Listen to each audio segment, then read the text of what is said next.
Hi, everyone. Welcome back to the Community Partnerships in Action stream for the final presentation of today's stream session. For this last presentation, we have three people that will be engaging in a sort of a panel discussion, a little bit different from what you've probably seen in the stream earlier today.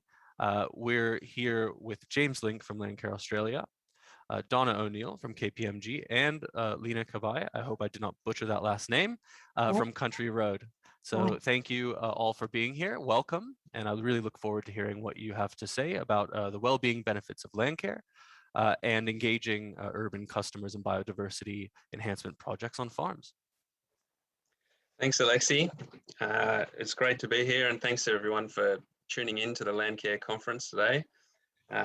First, I'd like to acknowledge the traditional owners of the land on which I'm coming to you from. I'm coming to you from Wurundjeri country here in Melbourne. I'd like to pay my respects to Wurundjeri elders, past and present, and also pay my respects to elders of the land on which you're all coming to us from, and any Indigenous people that might be with us today. I'm James Link. I head up the Corporate Partnerships program at Landcare Australia. I've been with Landcare now for about 6.5 years, but I grew up on a farm in West Gippsland and have been involved in land caring activities since I was a little tacker, really, growing shelter belts on the farm and putting trees in the ground. Sadly, some of those trees were lost in the 2019 bushfires, some of the trees that I planted as a little tacker. And I wouldn't go through that experience again if I had the choice, but one of the silver linings of that is that it's given me some firsthand experience on the importance of land care and communities in that bushfire recovery scenario. And that's helped me in my personal and professional life in terms of being able to articulate what land care is all about and attract partnerships and sponsorships for the land care movement. So I'm here today with, speaking of our partnerships, two lovely ladies that are leading their field. Donna is leading up the corporate citizenship team nationally at KPMG and is responsible for ensuring KPMG delivers on its social impact strategy. The firm's approach is focused on Indigenous Australia, lifelong learning, climate action, and mental health. And Donna oversees all activities across these pillars and has a particular focus on activating KPMG's support of the UN Sustainable Development Goals. Lina Cabai is the head of marketing communications at Country Road. Her expertise in strategic direction and brand communications plays a vital role in supporting Country Road's mission to inspire modern Australian living every day. Under Lina's leadership, Country Road has launched new partnerships with Landcare Australia and the Darwin Aboriginal Art Fair Foundation, while supporting existing relationships with local charities such as Red Cross and Red Kite. And so today we're just going to have a bit of a discussion about what community partnerships is all about and corporate citizenship strategies within corporate partners, and learn a little about how that interacts with the land care space and how you might be able to gain some learnings from this with your own partnership activities. So Donna, we might start with you. Can you tell us a little bit about KPMG's corporate citizenship strategy and how your partnership with Landcare Australia helps you deliver on that? Would love to. Thanks, James. Good afternoon, everybody. I'm coming to you from Wongal land in Sydney, which is the Balmain Peninsula. And I'd like to also pay my respects to elders past, present and emerging. So James mentioned briefly our strategy at KPMG. So we're very focused on the UN Sustainable Development Goals, which are that 15-year framework that bring you up to the end of 2030. And there's 4 areas in particular that we have focused on. We can't do all 17 Sustainable Development Goals, there's 17 of them. So what are the ones we can focus on? James mentioned that those 4 areas. So our work with Indigenous Australia, our work around mental health, our work around lifelong learning, and then climate action. And really, we try and bring that to life through various partnerships. We are a national organisation. So for those of you who don't know KPMG, we are a professional services organisation. People would automatically, I think, associate us with auditing and tax, but we're far more than that. And we do an awful lot of consulting as well. And we've got about 10,000 people across the country. So it's a big organisation. And for us, when we want to take those partnerships and bring them to life, working with national organisations, national community partners, it plays a very significant part in that role. We have partnered with the Landcarer now for about 5 years. And when we initially started, we thought we were looking for a national partnership that we could look at in the climate action space, something that our people could actively get involved in. We know it's really important to our people that they have the opportunity to volunteer, and Landcare was the perfect organisation to do that with.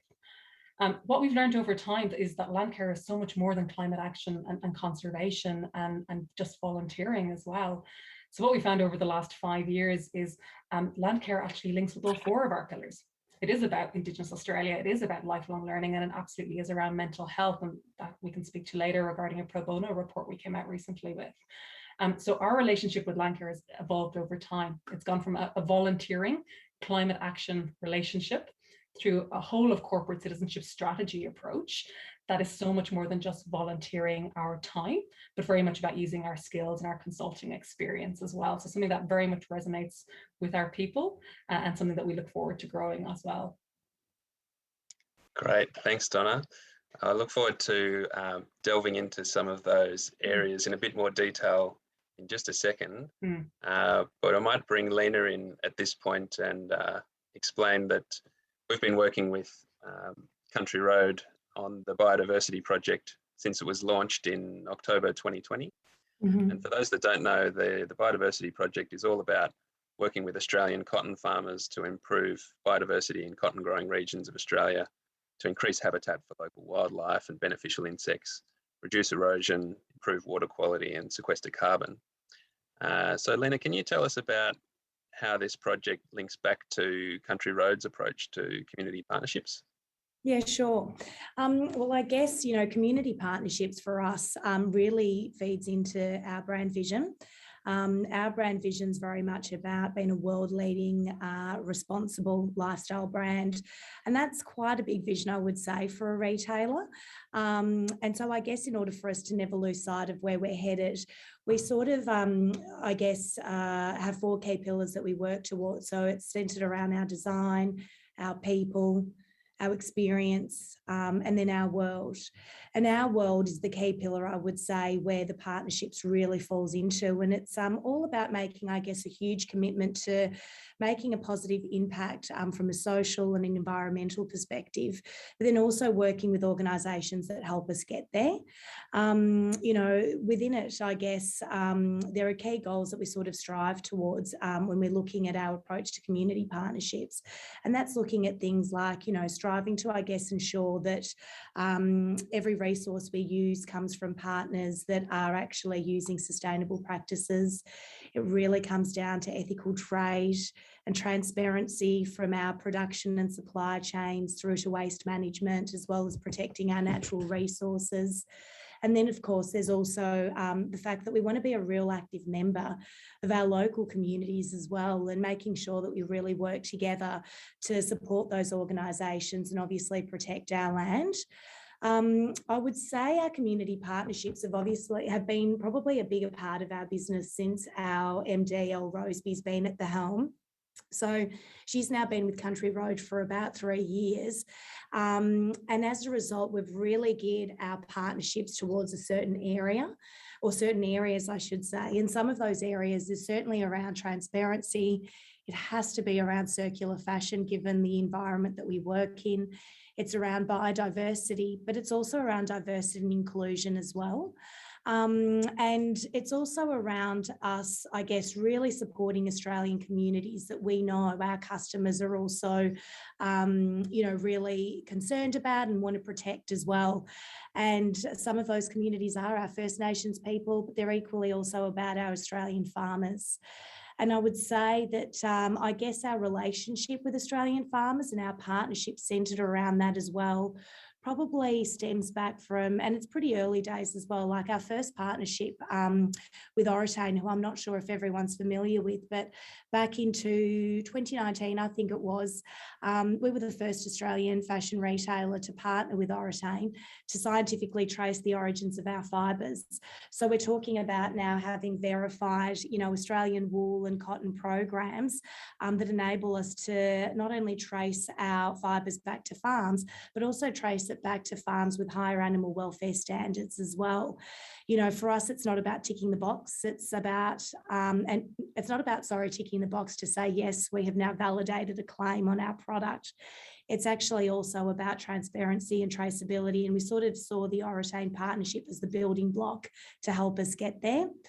So with Oratane, I guess our discussion then around community partnerships was actually, how can we help the conservation of local farmland? And that's when our guest conversation started with James and his team at Landcare Australia to see what it is that we could obviously do in that space. And from there, the Biodiversity Project was born. And it's a really, really exciting project. Like James was saying, it's only a few months in. We'll be hitting our 1-year anniversary in October. But our commitment from a fundraising perspective is $600,000 over 3 years. There's a portion of that that is a corporate donation, but there's a vast majority of that that's actually linked back to our, funnily enough, our verified Australian heritage sweat, which obviously ties in Oratane as well. But, it's, I guess it's, it's a fundraising project that really engages our consumers, our customers and our store teams with a product that's iconic, I guess, to our customers.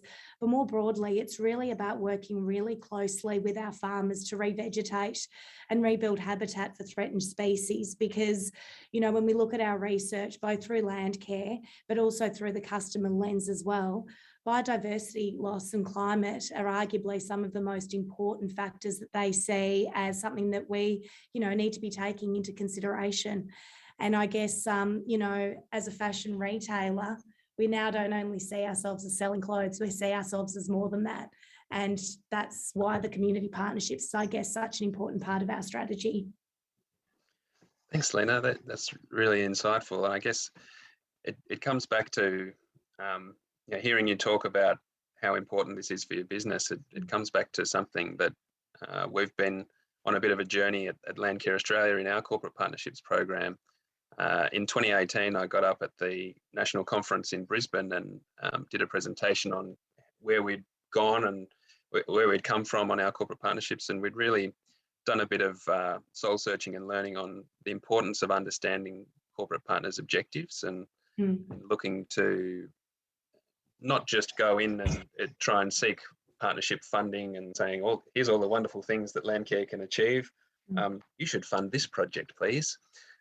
Actually going in and really understanding what you're trying to achieve as a corporate, because the sophistication level in these corporate citizenship strategies, we've seen a huge shift. We've been doing this for 30 years and it's really gotten a lot more sophisticated in recent years. So I'm really interested to hear from you both. I mean, you've touched on it already a bit, but a little bit about the business objectives that you're thinking about when you're thinking about different corporate, different community partners that you might like to be partnering with, and how that links back to your corporate citizenship strategies. So Donna, I might invite you first. Sure. Yes, it has changed quite a bit. I've been at KPMG for 15 years. And our approach to corporate or community partnerships or corporate citizenship has shifted fundamentally. It's far more sophisticated. It's far more impact focused. So I think about KPMG and what we're doing and what that means, the relationship with Landcare and the community partnership side of things. What does that mean to us as an organization? There's probably two large stakeholder groups for us, and that's our clients and our people. I'll start with our people, because the thing about KPMG is we don't produce any products. We're different to Country Road in that way. We very much employ people for the knowledge that they have. And that means to be able to provide the best possible experience for our clients, we need the best and brightest people to join KPMG. I mentioned earlier, we have, I think, close to 10,000 people at KPMG nationally, and every year we recruit 500 or 600 graduates. So it keeps our average age of employees nice and low. So I think it's around 27, far younger than myself. But what it does mean is we need to recruit, as I said, the best and the brightest, and they have expectations from the organizations they work with. It's not about money, not just about money. It's about money, of course, but they want to work for an organization that aligns with their values, that they feel that they can contribute, that they feel that they're having a positive impact on the community, as well as the opportunity to grow, and to learn in that kind of professional side of things as well. So for us, I don't think it'll be a surprise to anybody on this call that climate action is huge, and it's really, really important to that cohort, and the opportunity to engage and get involved is really significant. And that's where Landcare plays a really important part, that they know that Landcare is a reputable organization. It's been around a long time. It's an Australian institution that's doing amazing work. To come to KPMG and work with us and then have the opportunity to support Landcare is really, really important. And that's not just the graduates, the younger cohort, it's across the whole firm. Landcare is such a well-regarded institution, and there's a real sense of pride, I think, in the opportunity to support Landcare. And that's really important to us. Like I said, we do need people for our organization to work, and if they're interested in this space, then we absolutely should be invested. The second area are our clients. And what we've been finding is more and more, particularly over the last 4 or 5 years, again, they have an expectation that we have a social and environmental strategy, that we are committed, that it's not just about, like you were saying, James, necessarily handing over a dollar amount. They very rarely ask for cash contribution, actually, in terms of what you're doing. But it is, what is your climate action strategy? What is your people engagement strategy? What are the impacts that you're trying to have? And really kind of go into quite like small detail around exactly what you're contributing to. And our clients won't work with us unless we are invested in the similar areas to they are, and that we have the same values that they share. So it's really critical for us, again, that we are working with really fantastic organizations like Landcare and can just demonstrate that value. We just did a piece of trust research recently that really showed that you are judged by the organizations you affiliate yourself with, and those organizations are really important. It really stands up to your credentials and your sincerity around what you do. And again, Landcare is that really strong institution and well-recognized institution, is something that we're very proud as an organization to say that we support when we are asked by our people and by our clients around what we're doing in this space. Fantastic. Thanks, Donna. And Lina, I guess this topic comes back a lot to your customers and the sharing the story with the customers, and that's something that we think this partnership does beautifully. Yeah. Country Road has certainly invested a lot of time and effort in sharing the stories that we're generating through the partnership with the farmers on the biodiversity project. I could just tell a story. My wife entered a Country Road store recently and spoke with some of the staff there about the biodiversity project, and got some great feedback that the customers are talking about it and want to know more and really engaging with it. And she was standing at the cash register, and there's a big screen behind showing videos of the farmers out there putting trees in the ground and part of the biodiversity project. So you can't miss it in a Country Road store. Tell us a little bit about the importance of that for you, Lina, and engaging your customers in this. Yeah, sure. Look, I think, when you look at the topic of biodiversity, if I'm honest, not everyone in our building knew what it was. And so if we didn't know, it was like, how would our customers know?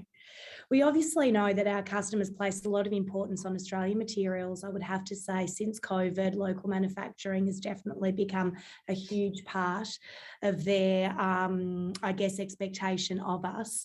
But, when it comes to, communicating the story, and you would have seen this too, James, when we're obviously working with Cotton Australia and CRDC, that, it's how do you actually engage a customer that doesn't know a lot but has heard the words around biodiversity and climate, and bring them in a way that's not too intimidating.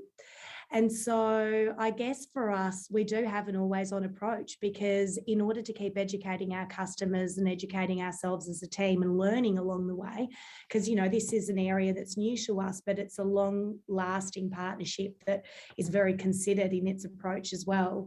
We have found that if we have an always-on approach with certain areas across our channels, then that's probably the best way that we can move forward in terms of communicating what that partnership's about, and then ultimately getting us to that end goal of obviously meeting those fundraising targets for our local farmlands.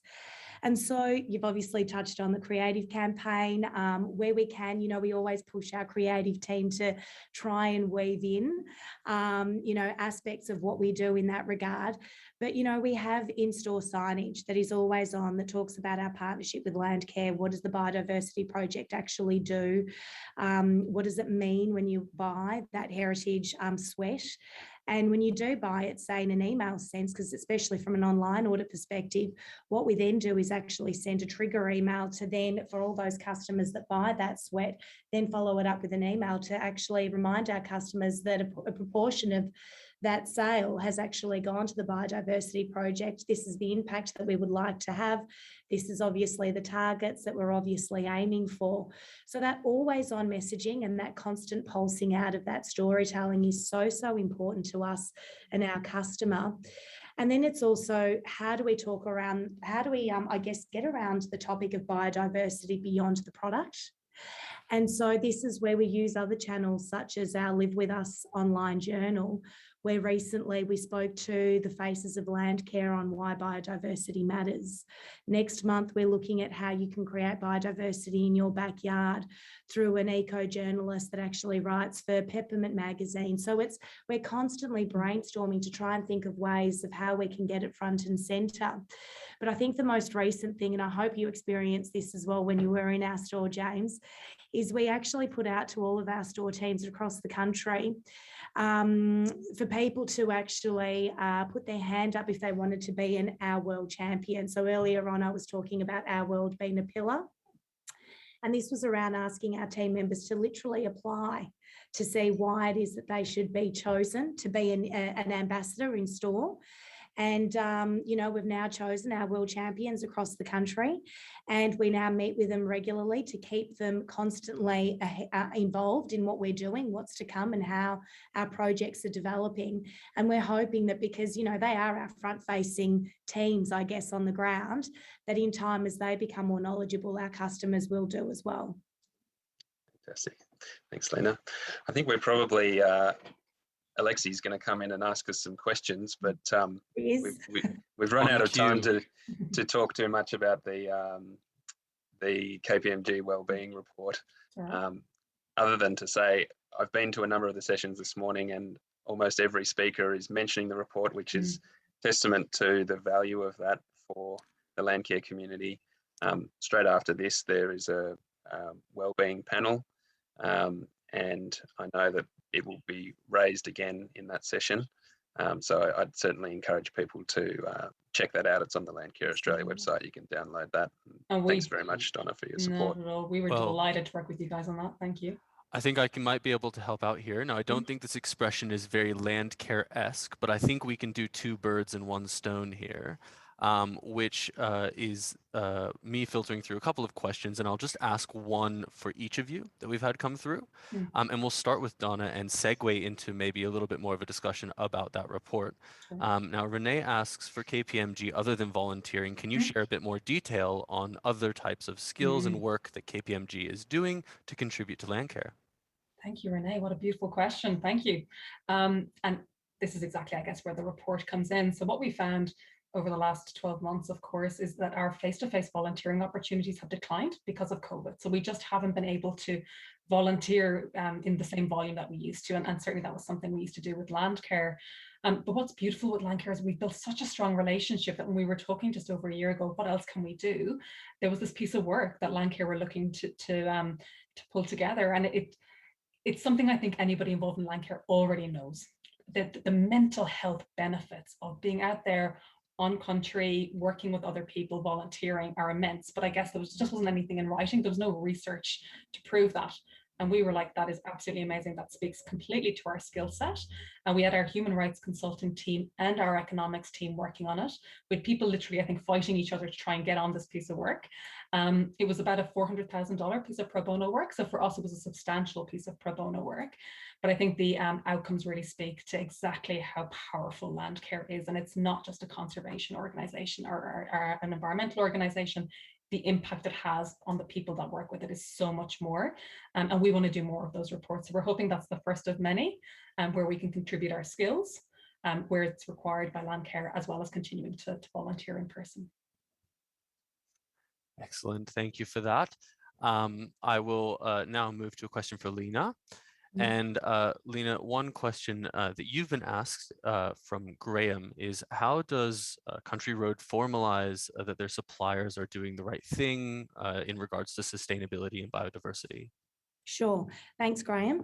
We actually have a whole separate department that's dedicated to doing just that. It's under our quality assurance and product development team. And obviously there's a lot of stringent practices in place in terms of making sure that obviously, our responsible sourcing strategies in place for key raw materials are all, above board. We know that we're committed to supporting responsible cotton farming worldwide. And we're really proud to, be involved in several initiatives that help balance the production of cotton with protecting our environment as well. I would say that our quality assurance and product development team, combined with actually what we call a good business journey team. So this good business journey team is actually a team that comes from the Republic of South Africa.